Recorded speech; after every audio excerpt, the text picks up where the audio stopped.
अस्सलाम वालेकुम, मेरा नाम है सहल मंजूर और मैं लाया हूं आपके लिए एक चमकती हुई मूवी का रिव्यू जिसका नाम है चमकीला।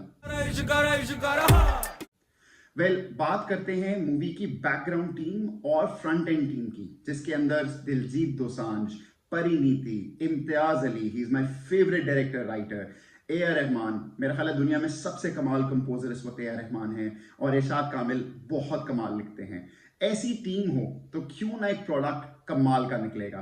सो आई मेट इम्तियाज अली, और मेरी जब उनसे बात हुई थी वो ये हुई थी कि मैं शॉपिंग मॉल में उनसे मिला था, तो ये ना समझ लेना मेरे जिगरी दोस्त हैं। मैं उनसे शॉपिंग मॉल में मिला था। I am a big fan of him. मेरे पास अल्फाज नहीं थे और मेरे पास सबसे पहला क्वेश्चन था, सर आप अगला क्या कर रहे हैं। और अगला उन्होंने मुझे कहा था कि I am doing something really good. और वो रियली गुड मुझे उस टाइम नहीं समझ आया कि वो रियली गुड क्या है। यस, देवर टॉक्स ऑफ चमकीला, काफी टाइम से मैं फॉलो कर रहा हूं, मुझे पता है कि this was in the books. पर जब ये मूवी बनी और जैसे ही मैंने ये मूवी देखी, मैं देख रहा हूं लोग कह रहे हैं he is back with the bang.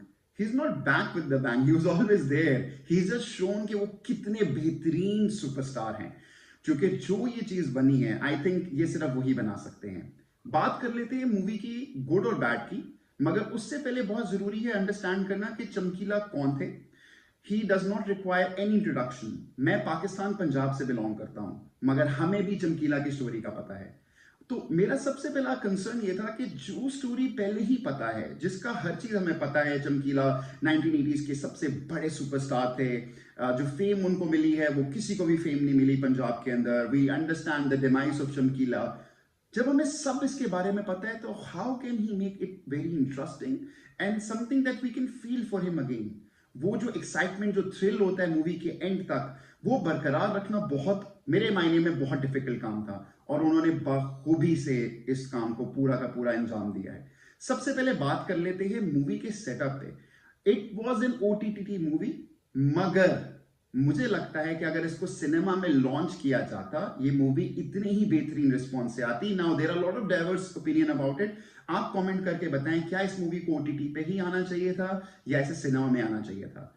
मगर द हाई मूवमेंट, जो इसके हाई पॉइंट्स थे इस मूवी के, मैं घर बैठा लिटरली चीख रहा था इस मूवी के अंदर। I was literally losing my calm. I was hooting and cheering for Chamkila throughout. मगर एक चीज जो मैं नोटिस कर रहा हूं वो ये है, yes Diljit is a superstar. मतलब अगर आप खान्स की बात कर लेते हैं, मैं आपको स्टारडम लेवल इनकी बता रहा हूं, आप खान्स की बात करो तो हम घर पे डाइवर्ट हो जाते हैं। मुझे सलमान खान बहुत पसंद है, मेरी वाइफ को शाहरुख बहुत पसंद है, मेरी अम्मी को आमिर बहुत पसंद है। मगर दिलजीत एक ऐसा सुपरस्टार है आज का, जो सब आप चेक करें, I have never seen a hater जो आके कहे मुझे दिलजीत पसंद नहीं है या he is not good. Everyone loves him. Please comment करके मुझे बताएं कि किस किस को दिलजीत नहीं पसंद, ताकि मैं उसको ब्लॉक डिलीट कर दूं उसी वक्त। मगर I want to actually shout out to Parineeti. मुझे लगता है ये परिणीति की बेस्ट परफॉर्मेंस एवर है। लोग दिलजीत के बारे में रेव कर रहे हैं, म्यूजिक के बारे में रेव कर रहे हैं। I think she is not getting a due. I know people are saying she is done good, but honestly I think she is done out of the box.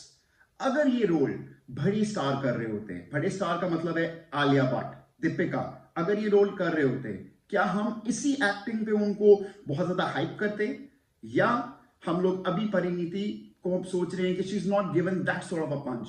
I personally believe ये उनकी जिंदगी की बेहतरीन performance है। इसको repeat करना मुझे नहीं लगता is going to be easy job. She is done a fantastic job and I think she is shone जो उनकी एक्टिंग प्रॉवेस है, पर जो सिंगिंग प्रॉवेस उन्होंने वो दिखाया है। और लिटरली मुझे लगता है कि इस मूवी की पिवट अगर थी तो वो लाजम लाजम परिणीति थी।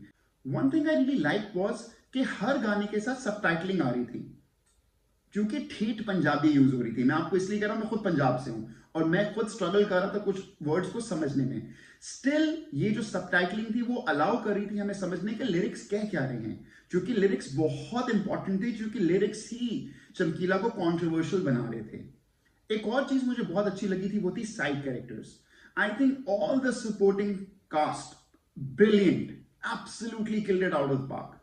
और जो अच्छी बात ये थी कि जो रियलिज्म था उनका परफॉर्मेंस में from all the side characters, क्योंकि लोगों ने बहुत रिसर्च की है, लोगों को पता है काफी लोगों के बारे में, they have seen people, casting on point थी और हर किसी ने बखूबी से ये रोल निभाया है। बहुत कमाल एक्टिंग, आउट क्लास एक्टिंग थी हर एक मेंबर से। और ऐसे नहीं लग रहा था कोई कैरेक्टर इंट्रोड्यूस किया जा रहा है और वो मूवी को लंबा कर रहा है या बोर कर रहा है। Everything was adding to the story. एक और चीज मुझे जो बहुत अच्छी लगी वो थी इंटीग्रेशन ऑफ एक्चुअल फुटेजेस, क्योंकि वो आपको ज्यादा इंस्पायर करते हैं और वो आपको दिखाते हैं और आपको आई फील आपको सोचने में मजबूर करते हैं, यार ये असल इंसान की स्टोरी दी जा रही है।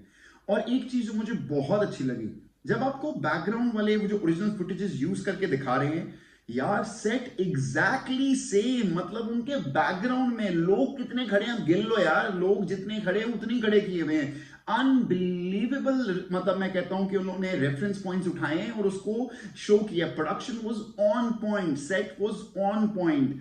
और जब मैंने ये इंटरव्यूज देखे और जब इसके बारे में बात भी हो रही थी, लाइव सिंगिंग की गई है शॉर्ट्स के अंदर, और इस चीज को ये बहुत इंपैक्ट करता है मूवी के अंदर, because you actually feel that आप उस अखाड़े में एक मेंबर हो ऑडियंस के और आप सुन रहे हो वो पावरफुल परफॉर्मेंस।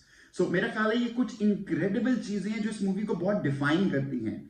एक और चीज थी जो कि बहुत इंटरेस्टिंग टेक था, जो कि आपको बहुत ज्यादा डिफरेंट लगता है, जो कि मूवी सेट है 1980s की, पर जो स्टाइल ऑफ फिल्म मेकिंग है अगर आप वो देखो, स्टाइल ऑफ फिल्म मेकिंग बहुत ज्यादा मॉडर्न है, क्योंकि इसके अंदर जो एनिमेशन यूज की गई थी, मैं कहता हूं इट वाज एब्सोल्युटली ब्रिलियंट।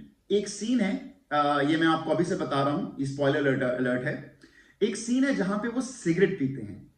यार मैं कहता हूं मैंने उस सीन को पॉज करके कोई 100 दफा रिवाइंड करके देखा है और हर 100 दफा मैंने ताली मारी है।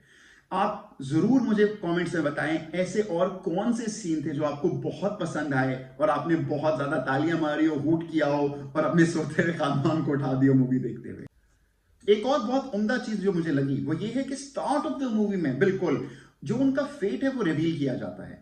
अब काफी लोगों को, मेरा ख्याल है 90% of the population would exactly know कि क्या है फेट, मगर काफी लोग हैं, देयर आर पीपल चुनिंदा जिनको नहीं पता, और वो तब भी मूवी के एंड पे उतने ही फील करते हैं जैसे कि अब क्लाइमेक्स आया हो। I think it was really really good जिस तरह मूवी डेवलप हुई है। ऑल द फेट रिवील शुरू में किया गया, उसको तब भी हुक रखना बहुत आई थिंक आउट क्लास बात थी, and that is why I rate this movie as one of the gems to go back in Indian cinema. बाकी बात कर लेते हैं कुछ फूड ऑफ थॉट की, जिसके अंदर सबसे पहला सवाल ये आ जाता है कि मूवी के इतने हाई पॉइंट्स हैं, क्यों ये मूवी ओटीटी पे आई? मेरा पहला सवाल, और आप प्लीज अपने मुझे राय दें, आपको क्यों लगता है ये मूवी ओटीटी पे आई? दूसरा सवाल जो मेरा है वो ये है, क्या आपको जब ये मूवी देख रहे थे, जिन्होंने ये मूवी देखी है, जिन्होंने नहीं देखी, जिन्होंने इसके बारे में सुना है, क्या आपको लगता है इस मूवी के कहीं ना कहीं से तार मिलते हैं सिद्धू मूसवाला स्टोरी से? क्या आपको लगता है पंजाब में अभी भी लोगों को फ्रीडम ऑफ स्पीच में इश्यू आ रहा है, जहां पे क्रिएटिविटी के नाम के ऊपर लोग ऊपर जाते हैं और फिर उसी को क्रिटिसाइज करके नीचे ले आ जाता है? ये फूड ऑफ थॉट बहुत इंपॉर्टेंट है और ये मेरा सवाल सबसे है। Please chime in, tell me what do you think about it.